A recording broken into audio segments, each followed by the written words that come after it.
बिस्मिल्लाहिर्रहमानिर्रहीम। अस्सलाम वालेकुम डियर स्टूडेंट्स, कैसे हैं आप सब? होप सो आप सब लोग ठीक ठाक होंगे और खैर आफियत से होंगे। आप लोग देख रहे हैं स्टडी टाइम यूट्यूब चैनल। अल्लाह पाक आप सबको कामयाब करें, आमीन सुम आमीन। आज मैं आप लोगों के साथ शेयर करने वाली हूँ चैप्टर आप लोगों का जो उर्दू का है, ओवरकोट, उसका खुलासा। तो स्टार्ट करते हैं, लेकिन उससे पहले अगर आप लोगों ने चैनल को सब्सक्राइब नहीं किया तो प्लीज़ चैनल को सब्सक्राइब करें और बेल आइकन पर क्लिक करें ताकि मेरी हर नई आने वाली वीडियो का नोटिफिकेशन सबसे पहले आप तक पहुँच सके। जनवरी की एक शाम को एक खुशपोश नौजवान डेविस रोड अबूर करके माल रोड चेरिंग क्रॉस कर की तरफ फुटपाथ पर चलने लगा। सर पर सब हैट, गले में सफ़ेद गुलूबंद और एक हाथ में छड़ी थी। जाड़े का मौसम था और ठंडी हवा तेज़ धात की तरह जिस्म से टकराती थी, लेकिन यह नौजवान इसी मौसमी शिद्दत से बेनियाज बड़े मज़े से टहल रहा था। इसकी चाल में एक मखसूस बांगपन था। वो अपने करीब आने वाली टैक्सी और तांगे वालों को शुक्रिया या नहीं के साथ टाल देता था। वो माल रोड के बारौनक हिस्से में पहुंचा तो इसकी शोखी और बांगपन में इजाफा हो गया। यकायक वो सीटी बजाकर रक्स की मखसूस धुन निकालने लगा। फिर अचानक जोश में आकर बाउलर की तरह गेंद कराने की कोशिश की।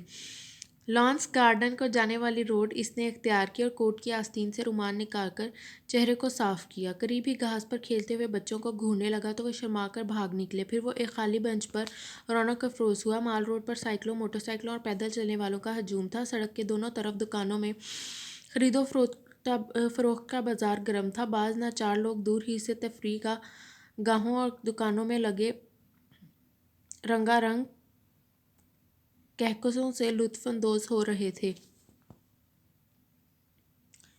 नौजवान सीमेंट की खाली बेंच पर बैठा हुआ अपने सामने से गुजरने वाले जनो मर्द के लिबास को ज़्यादा गौर से देख रहा था। इसकी नज़र उनके चेहरों से कहीं ज़्यादा उनके लिबास पर पड़ती थी। इनमें हर वजह और हर किस्म के लोग थे। बड़े बड़े ताजिर, सरकारी अफसर, लीडर, फ़नकार, ओवरकोट कॉलेजों के तलबा और तालबात, नर्सें, अखबारों के नुमाइंदे और दफ्तरों के बाबू, ज़्यादातर लोग ओवरकोट पहने हुए थे। नौजवान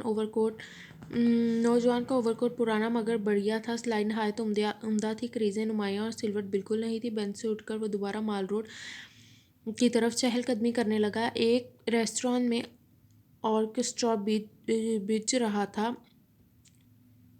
एक रेस्टोरेंट में ऑर्केस्ट्रा बज रहा था। अंदर की बजाय बाहर ज़्यादा हजूम था। उनमें ज़्यादातर मोटरों के ड्राइवर, कुछ जवान फल बेचने वाले जो अपना माल बेच के खाली टोकरे लिए खड़े थे, कुछ राहगीर जो चलते चलते ठहर गए थे, कुछ मजदूर पेशा लोग और कुछ गदागर। नौजवान पल भर के लिए रुका और आगे बढ़ गया। रास्ते में वो एक बुक स्टॉल पर रुका जहाँ रिसालों के वर्गरदानी की और कालीन की दुकान पर पहुंचा जहाँ इसने मुख्तलिफ कालीन देखे। सड़क पर चंद लम्हात चलने के बाद उसने सड़क अबूर करने की कोशिश की, मगर अभी आधी सड़क पार की होगी कि एक लारी बगोले की तरह उसे कुचलती हुई नेकलोड रोड की तरफ निकल गई। लारी के ड्राइवर ने नौजवान की चीख सुनकर पल के लिए गाड़ी की रफ्तार कम की और वह समझ गया कि कोई लारी की लपेट में आ गया और रात के अंधेरे से फ़ायदा उठाते हुए लारी को भगा ले गया। इतने में कई लोग जमा हो गए। नौजवान की दोनों टांगें बिल्कुल कुचल गई थी। जब इसे अस्पताल में स्ट्रेचर पर डाला तो ऑपरेशन थिएटर के लिए लेके जा रहे थे तो इस वक्त बादामी रंग का ओवरकोट नौजवान के जिस्म पर और सफ़ेद सिल्क का मफरल गले में लिपटा हुआ था। ऑपरेशन रूम में सर्जन और नर्सें चेहरों पर जराही नकाब चढ़ाई से देखभाल में मसरूफ़ थीं। इसका धड़ टांगों से तो महरूम हो गया था, मगर सर की मांग अभी तक बिल्कुल नुमाया थी। जब उसका लिबास उतारा गया तो नर्सें हैरान होकर एक दूसरे को घूरने लगी, क्योंकि मफलर के नीचे कमीज़ तक ना थी। मफलर इस अंदाज से लपेटा कि सीना दिखाई ना देता। ओवरकोट के नीचे एक बोसीदा ऊनी स्वेटर था जिसके सुराखों से मैला बनियान नज़र आ रहा था। जिस्म पर मैल की तहें जमी हुई थीं क्योंकि वो 2 महीने से नहाया नहीं था। बजाय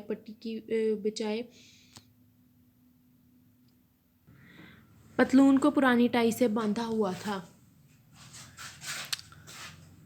पैंट में भी घुटनों पर सुराख थे जो कि ओवरकोट की वजह से नज़र नहीं आते थे। बूट और जराबें उतारने पर मालूम हुआ कि दोनों जराबों का रंग मुख्तलिफ और दोनों फटी हुई थी। बिलाशुबा इस वक्त तक वो नौजवान फौत हो चुका था और ओवरकोट की मुख्तलिफ जेबों से मंदरजा झील अशिया बरामद हुई। एक छोटा सा कंघा, एक रुमाल, 6.5 आने, एक बुझा हुआ आधा सिगरेट, एक डायरी, ग्रामोफोन रिकॉर्डों की फहरिस्त और चंद इश्तेहार। बेत की छड़ी लापता थी।